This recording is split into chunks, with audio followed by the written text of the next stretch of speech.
The biting wind whipped around the lone figure, a seasoned explorer whose weathered leather armor bore the scars of countless journeys. His pickaxe, a diamond glinting at its head, rested easily in his calloused hand, a silent testament to his tireless pursuit of the unknown. For weeks, he had delved into the deepest ravines, scaled the highest peaks, and navigated the most treacherous swamps, driven not by the lure of precious ores, but by a series of unsettlingly specific anomalies. Strange obsidian formations, perfectly geometrical, yet naturally occurring, had begun to appear in his peripheral vision, drawing him ever deeper into the wilderness. One sweltering afternoon, while tracking a peculiar shimmering in the air above a remote jungle, he stumbled upon an overgrown ruin. It wasn't the usual mossy cobblestone or cracked stone bricks that hinted at abandoned villages.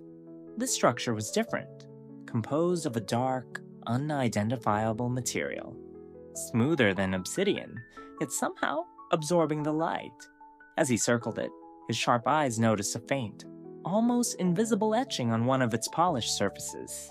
A single, stark eye, unlike anything he had seen in his exhaustive studies of ancient glyphs. It pulsed with a barely perceptible, deep violet hue. Curiosity, his constant companion, surged.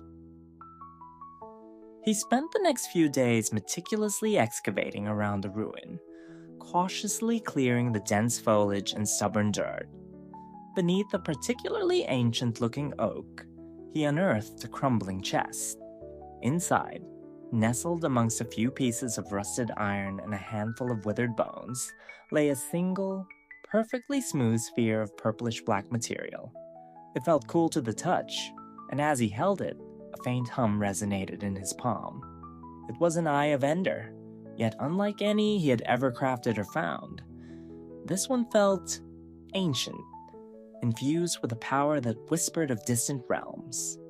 The eye, almost instinctively, tugged north, a silent compass pointing towards a destiny he was only just beginning to comprehend. The journey that followed was a grueling testament to his unwavering resolve.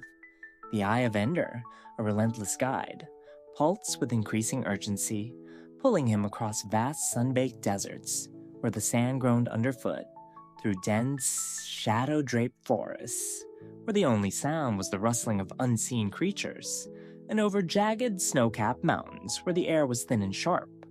He outmaneuvered packs of shuffling zombies, dodged the explosive charges of creeping horrors, and deftly parried the arrows of skeletal marksmen. When his tools dulled, he mined. When hunger gnawed, he hunted. He built rudimentary shelters against the biting night, his pickaxe and sword his only companions. Each sunrise brought him closer, the eye's subtle pull growing into an insistent throb. Days bled into weeks. The landscape shifted. The air grew heavy with an almost electrical charge, and the ground beneath his feet began to feel unnaturally solid, as if concealing something vast and unseen. Finally, the Eye of Ender soared from his hand, not high into the sky, but directly downwards, plunging into a hidden fissure. He followed, descending into a cavern network unlike any he had encountered. The walls were not rough stone, but meticulously crafted stone bricks, veined with moss and decay. This was it, a stronghold. The air inside was stale and heavy, carrying the faint scent of forgotten knowledge and ancient dust. Silverfish skittered in the cracks, their tiny bodies like living stone, but he dispatched them with swift, practiced swings.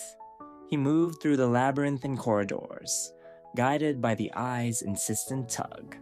Libraries filled with empty shelves hinted at vanished wisdom.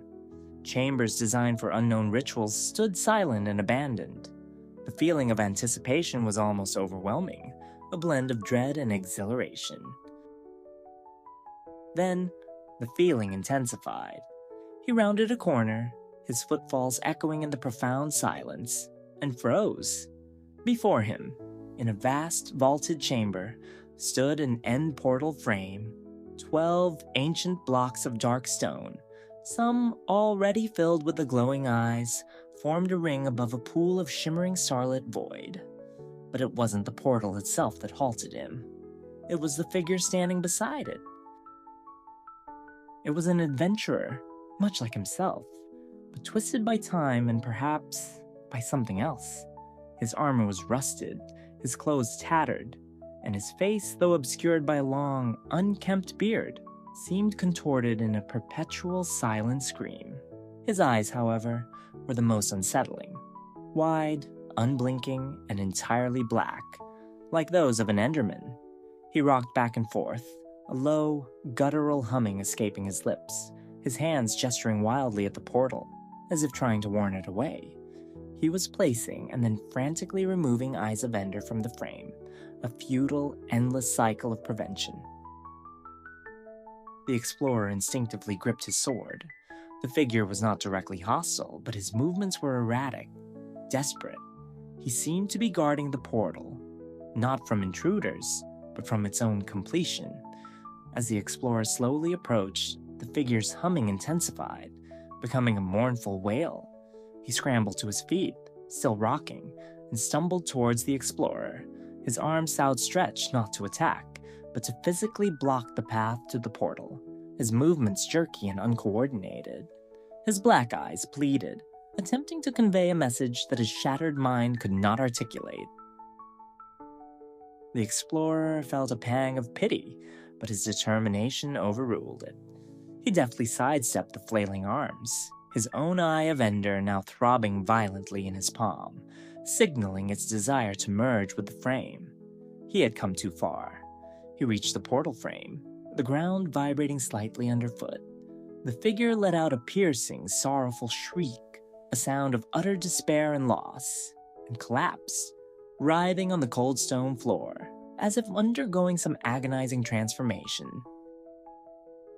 Ignoring the tragic sounds, the explorer placed the Eye of Ender into the final empty slot.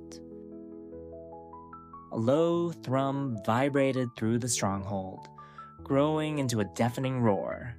The obsidian frame shimmered, then exploded with a cascade of purple particles, coalescing into the shimmering, star-dusted veil of the portal. The air crackled with raw energy. The figure on the floor, still convulsing, suddenly went still. A faint, almost transparent outline of an Enderman seemed to peel away from his form, drifting upwards before vanishing into the chamber's high ceiling, leaving behind only the husk of the adventurer's body, now turned to dust. A profound silence descended, broken only by the hum of the active portal. The explorer stood before the shimmering gateway, the weight of what he had just witnessed pressing down on him. The adventurer hadn't been cursed. He had been a sentinel, a protector, twisted by a millennia-long vigil, attempting to prevent this very moment. But why?